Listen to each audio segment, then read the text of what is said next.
गिबियावनो बयनिसिमबो निमाहा बिग्रोनाय थाबाय गोबां सान खौरां लाबोनो हायैनि थाखाय। खौरां लाबोनो हायैनि गुबै जाहोनानो जादों गोबां सान गामिनि कारेन्टआ गाज्रि जानानै दंमोन। आसा खालामो दिनैनिफ्राय सानफ्रोमबो खौरां लाबोनो हागोन होननानै, लोगोसे दिनैनि खौरांखौबो जोबजासिम खोनासंलांगोन होननानै आसा खालामनाय थाबाय। दानिया खौरांखौ जागायदिनि।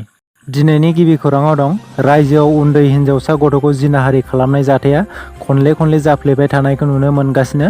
थिग बिब्दिनो क'क्राझार जिल्लानि गसाइगावआव दोलोआरि जिनाहारि खालामनाय जाथाया सोराङाव फैदों। गसाइगाव सिमलताफु पुलिस थानानि सिङाव थानाय गंसे गामियाव सानै उन्दै उन्दै हिन्जावसा गथ'खौ मुगैथावै जिनाहारि खालामनाय जाथाया सोराङाव फैदों। जिनाहारि खालामग्रा दुथांफोरनि मुङा फारियै गुकुलकाटा गामिनि नरेश साहा बैसोआ 50 बोसोर, अनिल साहा आरो अक्षय साहा होननानै मिथिनो मोन्दों। खौराङाव फोरमायनाय बायदिब्ला जिनाहारि खालामजानाय हिन्जावसाफोरनि बैसोआ 7 बोसोर आरो 9 बोसोर बैसोनिमोन। जिनाहारि खालामग्रा दुथांफोरखौ सिमलताफु पुलिस बिफाना हमबाय होननानै मिथिहोदों आमसुनि लोगो आफादगिरिया। क'क्राझार जिल्लानि जिल्ला बेंगिरि बर्नाली देकाखौ ट्रेन्सफार खालामनानै नलबारिनि गोदान जिल्ला बेंगिरि महरै थिसननाय जाबाय। लोगोसे प्रदीप कुमार द्विवेदीखौ क'क्राझारनि गोदान जिल्ला बेंगिरि महरै थिसनबाय होननानै मिथिनो मोन्दों। BTR सरकारा माइनाव सोरां बिथांखिनि गेजेरजों मोन 3865 सेल्फ हेल्प ग्रुपनो राङारि अनसुंथाइ होदों। आइजो माहारिखौ जौगाखांहोनो आरो गावसुंथा महरै खामानि मावनो हानाय बायदियै BTR सरकारा बे गिदिरथार माइनाव सोरां बिथांखिखौ फोसावदों। बे बिथांखिनि गेजेरजों BTR ओनसोलनि मोनफ्रोमबो सेल्फ हेल्प ग्रुपनो 75 राङै अनसुंथाइ होनाय जागोन। बिसायख'थिनि समाव खोथा होनाय बायदियै खामानि मावनो आखायाव लादों BTR सरकारा।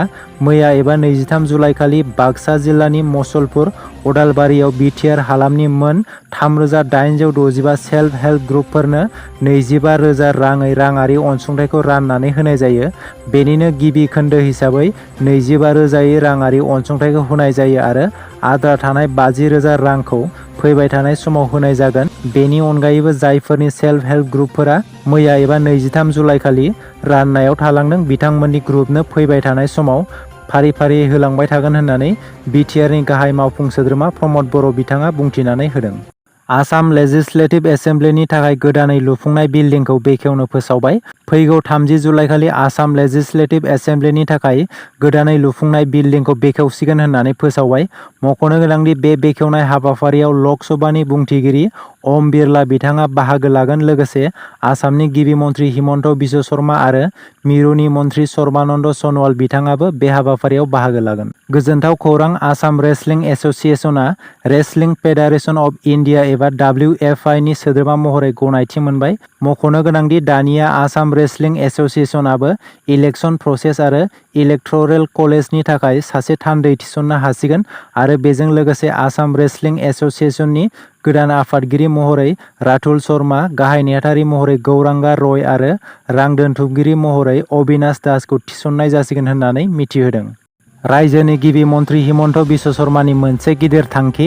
2014 मायथाइनिफ्राय मिरुनि गाहाय मन्थ्रि नरेन्द्र मदि सरकारनि गोबां जौगाहां हाबाफारि जेरै Arunoday, ration card, Ayushman scheme बायदिनि मावफुंजानाय एबा रायजो राजाफोरनि मुलाम्फा मोननाय मोनैनि सायाव खौरां लानो थाखाय गिबि मन्थ्रि हिमन्त बिश्व शर्मानि दैदेननाय आसाम सरकारा केबिनेट मन्थ्रि, MP, MLA आरो गोजौ थाखोनि सायख'जानाय 5,000 मावफारियाफोरखौ 2023 मायथाइनि सेप्तेम्बर दानाव 2 सप्तानि थाखाय गामिफोराव दैथाय हरनो थांखि लादों आरो गावखौबो बे हाबाफारियाव बाहागो लागोन होननानै गिबि मन्थ्रिया फोरमायनानै होदों।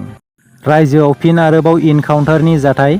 मरानाव आसाम पुलिस बिफाना आलफाजों सोमोन्दो थानाय हेम सेठिया मुंनि सासे सुबुंखौ जायगायावनो इनकाउन्टार खालामदों। मिथिनो मोननाय बायदिब्ला हेम सेठियाया आलफाजों सोमोन्दो दंमोन आरो बियो रायजो राजाफोरनिफ्राय रां दाबियोमोन होननानै खौरां मोन्दोंमोन। थिग बिब्दिनो मैया फुंबिलिनि समाव डिब्रुगड़ आरो तिनसुकियायाव रां दाबिनाय खौरांखौ मोननानै आसाम पुलिस बिफाना गोख्रै संदानहैनायाव मोगा-मोगि जानायाव हेम सेठिया मुंनि सुबुंखौ जायगायावनो इनकाउन्टार खालामो। बे समाव इनकाउन्टार जाथायखौ लानानै मरानाव रायजो राजाफोरनि गेजेराव गिखांनाय सोमजिदों आरो जाथायखौ लानानै ओनसोलाव दुंहाव थासारि सोमजिखांदों होननानै मिथिनो मोननाय जादों। दिनैनि खौराङा एसेनोसै। आसा खालामो नोंथांमोना खौरांखौ खोनासंनानै मोजां मोनबाय। खौरांखौ मोजां मोनदोंब्ला मोनसे लाइक खालामदो। लोगोसे सानफ्रोमबोनि खौरां मोननो थाखाय आंनि SB रादाब इउटुब चेनेलखौ साबस्क्राइब खालामनानै लादो। गोजोन्थों।